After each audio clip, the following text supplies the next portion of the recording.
Ассалаумағалейкум достар, сіздермен бірге Беко достар. Менде көптен бері видео шықпай кетті, сондықтан бүгін видео шығайын деп отырмын. Енді бүгінгі видео Free Fire емес, енді ютубта фит жүйесін қалай ашады. Фит жүйесін қалай ашуды білмесеңдер достар, осы видеосын ертеңсін. И және де каналдағы оформлениені қалай дұрыстайды деген сияқты.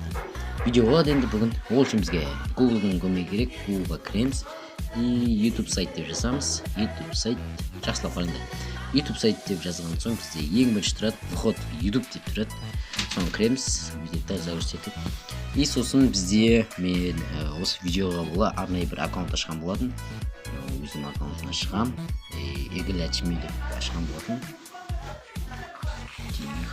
Игорь Ачми. Ойбай, прийти дейміз. Игорь Ачми. И сосын версия для ПК дегенді басамыз. Изи барамыз.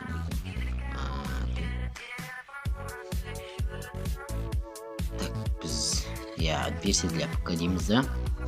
И сосын қазір загрузить болсын. Одан кейін бізге осындай бір нәрсе шығуы мүмкін, или басқаша шығуы мүмкін. И сосын сіз мына жақта каналыңыздың суреті тұрады, болмаса басқа тұрады. Осы жерден жақында тасты үстін басасыз. Ваш канал деп тұрады. Осы ваш канал дегенге кіресіз. И сосын менде қазір сендерге көрсетемін ютубтағы Игорь дегенді. Мінекей, сендерде канал міне. Міне естіп тұру мүмкін. Енді сендер жаңағы мен көрсеткендей кіресіңдер и настроить фит канал дейсің. Содан соң бізде мінекей осындай болып шығады. Одан соң бізде фит жүйесін ашу.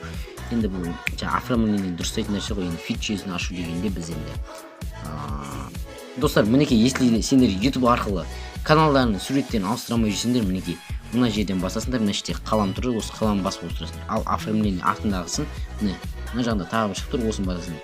Ол үшін сендерге бұл жердегіні ауыстыру үшін бізге изменить оформлениеге басасың.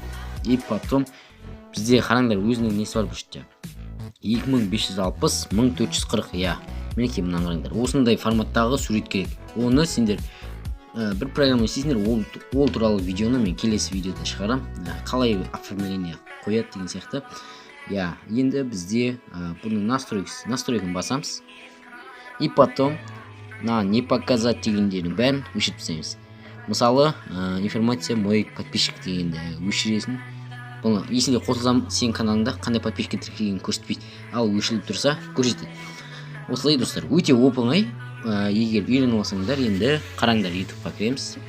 Міне, қараңдар, 1, 2, 3. Міне фот. Бізде осылай болып тұрады. Ол канал есть, сообщество болса, сообщество тұр.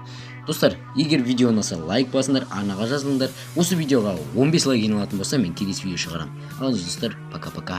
Чао.